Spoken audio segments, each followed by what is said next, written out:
Assalamualaikum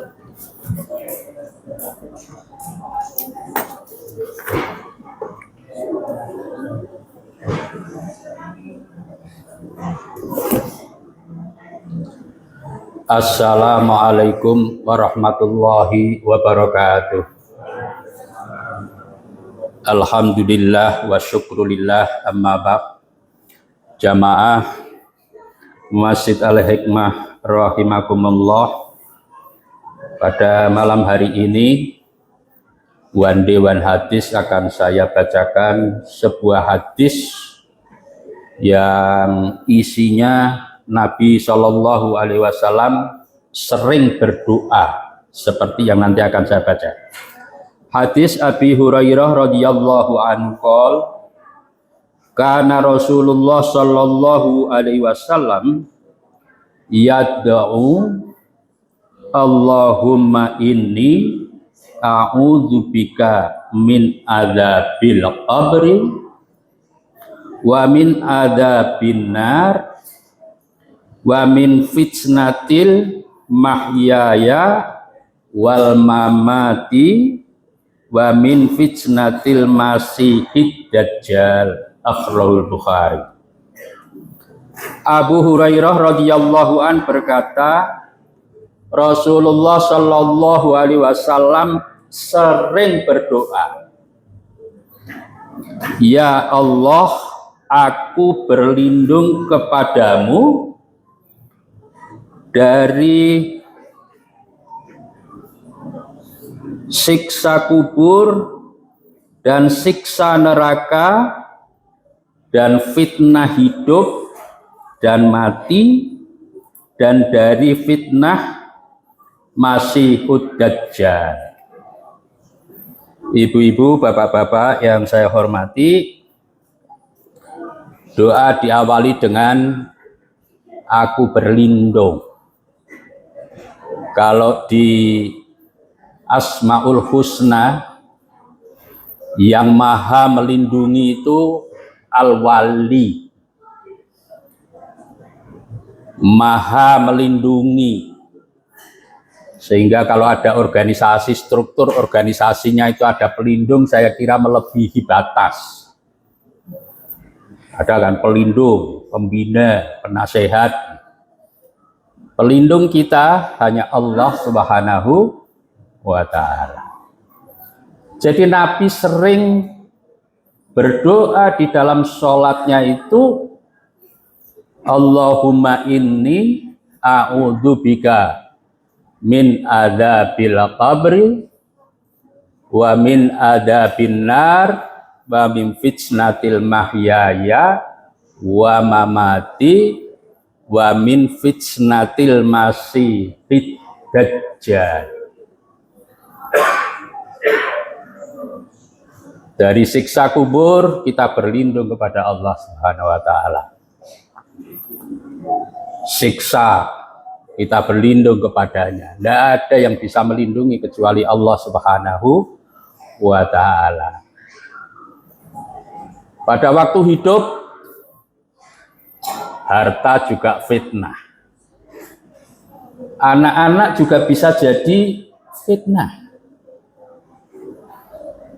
Kita berdoa pada Allah Subhanahu wa ta'ala agar kiranya pada waktu kita hidup, harta kita bukan menjadi fitnah, anak-anak keluarga kita tidak menjadi fitnah. Dan hanya Allah Subhanahu wa ta'ala yang bisa memberikan perlindungan. Yang terakhir, fitnatil masihid dajjal. Kita yakin bahwa tutup dunia ini nanti di hari kiamat itu ada dajjal. Wah, itu fitnah yang luar biasa. Hanya perlindungan Allah Subhanahu wa ta'ala saja kita bisa terhindar dari fitnah-fitnah dajjal. Belum pernah ada, dari mulai Nabi Adam sampai nanti kiamat baru itu ada dajjal. Mudah-mudahan seperti yang saya sampaikan beberapa hari yang lalu, kalau kita cinta pada Allah Subhanahu wa ta'ala, kita cinta kepada Rasulullah Muhammad Sallallahu Alaihi Wasallam, insya Allah kita semuanya terhindar dari fitnah Dajjal di hari kelak kemudian hari. Saya kira demikian, terima kasih. Wal afu minkum billahi taufiq wal hidayah. Assalamualaikum warahmatullahi wabarakatuh.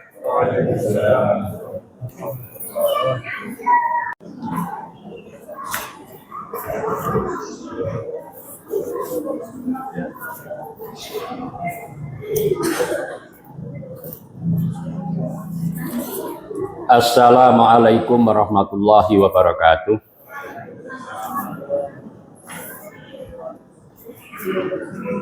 Alhamdulillahirabbil alamin wa bihi nasta'inu ala umurid dunya waddin. Assalatu wassalamu ala asyrafil anbiya wal mursalin wa ala alihi wa ashabihi ajmain, amma ba'd. Jamaah Masjid Al-Hikmah rahimakumullah. Malam hari ini akan saya bacakan satu hadis yang terkait dengan zakat fitrah. Barangkali malam kemarin sudah dijelaskan oleh Bapak Ketua Takmir Masjid Al-Hikmah, Bapak Haji Hudawi Sarjana Hukum, tentang rincian-rincian zakat yang ada di form ini. Orang kota itu suka-suka ditanya, saya barusan dari kampung, kalau orang kota itu suka ditanya dalilnya apa. Barangkali kemarin tidak ada dijelaskan tentang dalilnya, barangkali saya ambilkan satu hadis dari sekian hadis yang ada yang terkait dengan zakat fitrah. Hadis Ibnu Umar anna Rasulullah sallallahu alaihi wasallam farodo itu diwajibkan zakat al-fitri so'an min tamarin au so'an min syairin ala kulli hurri au abdi zakarin au unta minal muslimin. Ibnu Umar berkata, Nabi Shallallahu Alaihi Wasallam telah mewajibkan. Jadi tadi farodo itu mewajibkan zakat fitrah satu sok kurma atau gandum bagi setiap orang yang ada di rumah kita. Itu berapa orang, atau kalau cacah ya cacah jiwa, berapa jiwa yang merdeka atau budak. Merdeka, budak waktu itu, sekarang nggak ada budak itu. Lelaki atau perempuan, besar atau kecil dari kaum muslimin. Jadi ibu bapak, zakat fitrah itu hanya ada di bulan Ramadan, baik bagi kaum muslimin yang merdeka atau tidak merdeka. Sekarang nggak ada itu yang namanya tidak merdeka. Laki-laki, perempuan, besar, kecil, yang penting itu ada nyawanya. Harus dikeluarkan zakat fitrah dengan syarat pada saat itu yang bersangkutan itu ada cadangan untuk dimakan. Dan terakhir pada saat orang berangkat sholat Idul Fitri. Kalau setelah pulang sholat Idul Fitri walaupun dikeluarkan dalam jumlah yang sama, maka namanya sudah bukan zakat fitrah lagi, yang namanya sedekah. Zakat fitrah itu dimaknai sebagai zakat untuk jiwa, zakat fin nafsi. Jadi kita ini sebagai nafsi, kalau orang hukum itu namanya kepribadian, atau kalau lebih canggih lagi itu punya legal standing, nah, kira-kira begitu. Itu dizakati dengan namanya zakat fitrah, bukan zakat mal. Jadi saya sedang menjelaskan tentang zakat fitrah, zakat tentang pribadi-pribadi kita. Yang kayak kemarin saya sedang sakit itu yang di zakat fitrah itu ini yang sedang bicara itu. Nah, kalau zakat mal itu kan harta benda. Jadi yang mau dibersihkan sekarang ini bukan harta benda tapi pribadi kita. Yang tadi sudah dibacakan pada waktu mau sholat isya tadi itu ada Sayyidul Istighfar. Wah, itu luar biasa itu. Kalau itu dimaknai itu ibu bapak itu nangis itu sebetulnya. Itu yang ngomong seperti itulah yang di zakati fitrah itu. Oleh karena itu ibu bapak mohon jadi perhatian bagi kita semua. Kita sudah ngoyo-ngoyo melaksanakan puasa bulan Ramadan. Untuk lengkapnya kita lengkapi dengan zakat fitrah semua jiwa yang ada di rumah kita dengan syarat di bulan Ramadan dan ada cadangan makan pada saat itu. Saya kira demikian. Terima kasih. Assalamualaikum warahmatullahi wabarakatuh.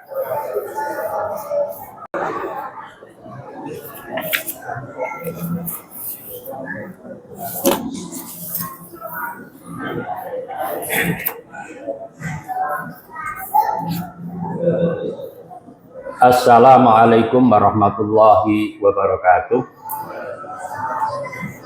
Alhamdulillahirabbil alamin. Amma ba'd. Jamaah Masjid Al-Hikmah rahimakumullah. Malam hari ini akan saya sampaikan sebuah hadis masih terkait dengan zakat. Kalau malam kemarin saya sampaikan salah satu hadis zakat fitrah terkait dengan zakat nafs, zakat pribadi. Pada malam hari ini akan saya sampaikan harta yang dimiliki oleh pribadi itu. Harta benda yang dimiliki, kebetulan hadis ini terkait dengan kepemilikan hewan. Hadis Abi Dzar radhiyallahu an qala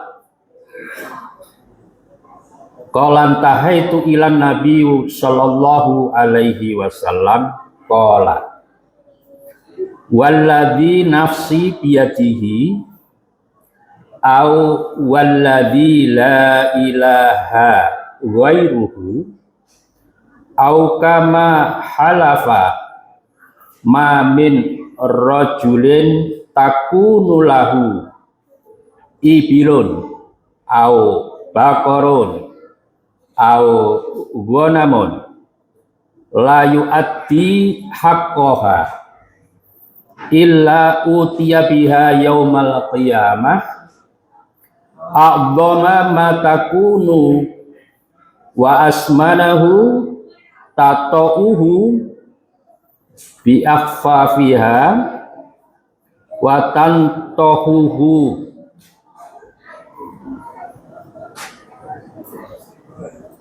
bikuru biha kullama jazat ukhraha ruddat alaihi aulaha hatta yuqda bainan nas. Akhrajul Bukhari. Abu Dzar radhiyallahu an berkata, aku datang kepada Nabi sallallahu alaihi wasallam ketika beliau bersabda, demi Allah yang jiwaku ada di tangannya. Jadi Nabi sallallahu alaihi wasallam itu bersumpah demi Allah, atau demi Allah bersumpah lagi yang tiada Tuhan kecuali Dia. Jadi kalau kita bersumpahkan demi Allah, ini Nabi bersumpah sampai 2 kali, tak seorang pun yang memiliki unta, di sini nggak ada orang punya unta karena ini di Arab, lembu atau kambing, lalu tidak menunaikan kewajiban zakatnya, melainkan pada hari kiamat akan didatangkan kepadanya hewan yang lebih besar dan lebih gemuk, lalu menginjak-injak dan menanduk-nanduk dengan tanduknya. Hal itu akan terus diulang sampai orang-orang selesai diputuskan apakah masuk neraka, apakah masuk surga. Jadi jamaah jangan takut, karena zakat itu ada nisab dan haulnya. Jadi yang di sini itu yang diancam seperti itu, yang punya kambing, yang punya lembu, yang punya unta itu, yang punya kambing nisabnya itu 40 kambing. Saya nggak tahu sak Pedurungan Lor ini apa ada yang punya kambing 40. Kalau sapi 40, kerbau sapi 40, kalau unta 5. Dan itu pun masih dibatasi kepemilikannya itu dalam rentang waktu 1 tahun. Haulnya itu 1 tahun. Jadi kalau punya kambing itu 40, tapi tidak sampai 1 tahun, ya tidak terkena kewajiban memberikan ya kan. Punya sapi syaratnya 30, 1 tahun cuma 39. Ya di 39 kan barangkali yang tidak pernah terkena zakat. Nah ini satu contoh hadis yang terkait dengan harta benda yang namanya hewan. Tetapi kita semua kan juga punya harta yang lain, misalnya emas. Emas itu kalau saya baca di literatur, yang nisabnya itu setara dengan 85 gram emas. Gram. Berarti 1 on masih kurang. Punya emas. Kalau profesi ASN atau PNS atau pegawai apapun, paling tidak sekarang itu setara 8,5 juta. Ya di ruangan ini barangkali Profesor Abdurrahman Kariti barangkali. Yang lain-lain saya nggak tahu. Di Suara Merdeka barangkali gajinya bisa lebih 8,5 juta, ya nggak tahu. Itu ukuran yang saya baca per bulan itu sekitar itu. Tapi kalau saya hitung-hitung kok harganya itu kalau dilihat dari tadi yang kambing itu kira-kira itu ukurannya kok hampir mirip itu. Jadi nisabnya itu dengan jumlah kambing yang 40 itu. Jadi ibu bapak, sebagai seorang muslim kita juga terikat dengan rukun Islam yang di sana ada diatur tentang zakat. Maka ada kewajiban bagi kita sepanjang yang kita miliki, harta yang kita miliki itu sudah masuk enggak dengan nisabnya itu, dan juga rentang waktunya apakah sudah 1 tahun atau belum. Jadi walaupun punya segitu tapi tidak sampai 1 tahun, maka tidak akan terkena kewajiban membayar zakat. Saya kira demikian, terima kasih. Wal afu minkum billahi taufiq wal hidayah. Assalamualaikum warahmatullahi wabarakatuh.